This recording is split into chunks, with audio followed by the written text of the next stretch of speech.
They say enslaved people had no knowledge worth preserving, that Africa contributed nothing to medicine or science, that every medical breakthrough came from European minds in European labs. But there was one enslaved man whose knowledge didn't just challenge this lie. It changed the fate of the entire world.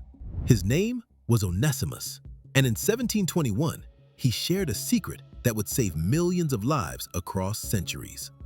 Colonial Boston was dying from smallpox. Doctors had no answers.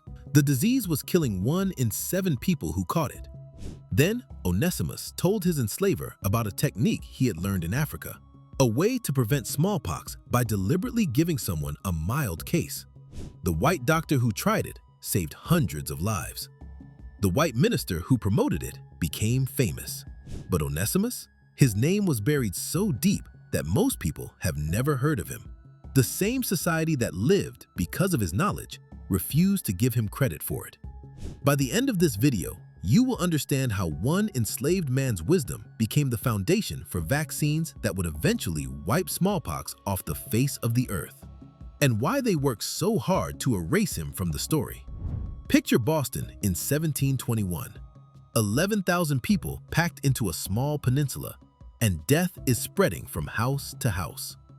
In April, the ship HMS Seahorse pulls into Boston Harbor, carrying smallpox in the blood of its crew. Within weeks, the disease tears through the city like wildfire. Fever that burns your brain, pustules that cover every inch of your skin, pain so intense that grown men scream for mercy. By summer, nearly 6,000 people are infected. The wealthy flee to the countryside. The poor are left to die. Every day, carts roll through the streets collecting bodies. This is smallpox, the killer that has haunted humanity for thousands of years. In a house on Fish Street lives Cotton Mather, one of the most powerful men in Massachusetts.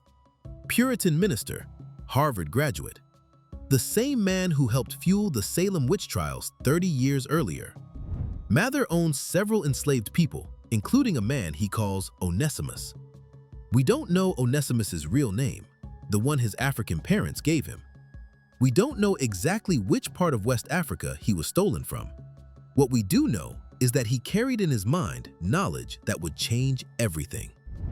Sometime around 1716, Mather asked Onesimus if he had ever had smallpox. Onesimus gave an answer that should have made history. Yes and no. I had it, but not the bad kind. Then he showed Mather a small scar on his arm. Onesimus explained that in his homeland, healers would take material from someone with a mild case of smallpox and scratch it into the skin of healthy people. Those people would get sick for a few days, then recover, and they would never get the deadly form of smallpox again. This wasn't superstition or folk remedy.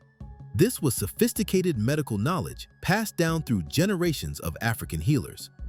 In parts of West Africa, variolation, deliberately causing mild smallpox to prevent severe smallpox, had been protecting communities for centuries. But Cotton Mather lived in a world that considered Africans primitive and ignorant. How could an enslaved man know something that trained European doctors did not? If you want more hidden stories like this, subscribe to Black Stories Untold. Now back to what happened when Mather decided to test this African knowledge against one of history's deadliest plagues. When smallpox began killing dozens of Bostonians every day, Mather remembered what Onesimus had told him. He had also read reports from the Ottoman Empire describing similar practices, but it was Onesimus's first-hand account and the scar on his arm that convinced Mather this could work. Mather approached Boston's doctors with the idea. Their response was swift and brutal. Absolutely not. Dr. William Douglas, who had trained in Scotland, spoke for the medical establishment. Inoculation was dangerous, unproven, and probably witchcraft. These learned men would not take medical advice from an enslaved African, all except one. Dr. Zabdio Boylston agreed to try Onesimus's method. On June 26, 1721, Boylston made a decision that would echo through history. In his own home, He inoculated his 6-year-old son and 2 enslaved people with smallpox matter taken from an infected patient. He scratched the material into small cuts on their arms, exactly as Onesimus had described. Then he waited. If the African knowledge was wrong, he had just murdered his own child. 3 days later, all 3 developed mild fevers. A few pustules appeared. Then they recovered completely. The variolation had worked exactly as Onesimus said it would. But Boston was not ready to accept that an enslaved man had solved what their doctors could not. The backlash was immediate and vicious. Angry crowds gathered outside Boylston's house, shouting that he was a murderer. Ministers preached that inoculation was against God's will. One night, someone threw a bomb through Cotton Mather's window with a note threatening to inoculate him with death. The white medical establishment was furious that their authority was being challenged by African knowledge. But people were dying by the dozens every day, and word was spreading that the inoculated patients were surviving. Desperate families began seeking out Boylston in secret. By the time the epidemic ended in early 1722, the results were undeniable. Of the nearly 6,000 people who caught smallpox naturally, about 850 died, a death rate of roughly 15%. Of the 280 people Boylston inoculated using Onesimus's method, only 6 died, a death rate of just over 2%. The African technique was 7 times safer than taking your chances with a natural disease. Onesimus's knowledge had saved hundreds of lives in Boston alone. This should have been the moment when the world recognized that an enslaved African man had revolutionized medicine. Instead, it was the beginning of his erasure. But the impact of Onesimus's knowledge was just getting started. What happened next would ripple across centuries and eventually save hundreds of millions of lives worldwide. The success in Boston sparked debates about inoculation throughout the American colonies and Europe. Cotton Mather published detailed accounts of the trials, positioning himself as the hero who brought inoculation to America. Zabdiel Boylston traveled to London, where he was celebrated by the Royal Society and met with European doctors eager to learn the technique. The practice spread slowly but steadily. During the Revolutionary War, George Washington ordered the entire Continental Army to be inoculated, a decision that may have saved the revolution itself. But in all these accounts, in all these celebrations, Onesimus was becoming a footnote, then a whisper, then nothing at all. 75 years later, an English country doctor named Edward Jenner would build on the foundation that Onesimus had helped establish. Jenner discovered that inoculation with cowpox could prevent smallpox without the risks of variolation. This became the first true vaccine. The word comes from vacca, Latin for cow. Jenner is rightly called the father of vaccination, but his breakthrough stood on the shoulders of the African knowledge that Onesimus had shared in a Boston parlor decades earlier. The connection was clear. Variolation proved that inoculation could work. Jenner made it safer. Yet as vaccination became the standard, the African origins of the concept faded from memory. The vaccines that followed Jenner's cowpox innovation would reshape human history. Smallpox vaccines protected millions in the 19th and 20th centuries. The technique Jenner perfected became the model for vaccines against polio, measles, tuberculosis, and dozens of other diseases. In 1967, the World Health Organization launched an ambitious campaign to eradicate smallpox entirely through mass vaccination. It was one of the most successful public health efforts in human history. On May 8, 1980, the WHO declared smallpox officially extinct, the first disease ever wiped from the face of the earth by human effort. Keep watching, because what comes next will show you exactly how they managed to erase the man whose knowledge made it all possible. The celebration of smallpox eradication in 1980 was global and justified. Humanity had conquered one of its oldest enemies. Scientists, doctors, and public health officials were praised for this incredible achievement. Edward Jenner's name was spoken with reverence. The WHO officials who led the campaign became heroes. But in all the speeches, all the documentaries, all the history books about this triumph, one name was missing: Onesimus. The enslaved African man whose understanding of variolation had started the chain of knowledge that led to global eradication was nowhere to be found in the victory celebration. This wasn't an accident. This was systematic erasure, and it followed a pattern that has been repeated countless times throughout American history. When Black knowledge, Black innovation, or Black brilliance threatens the narrative of white intellectual superiority, it gets minimized, reframed, or deleted entirely. The blood bank that saved millions of lives in World War II, developed by Dr. Charles Drew, a Black man who was then banned from donating to his own creation because of segregation. The carbon filament that made Edison's light bulb actually work, invented by Lewis Latimer, a Black man whose contribution was buried under Edison's fame.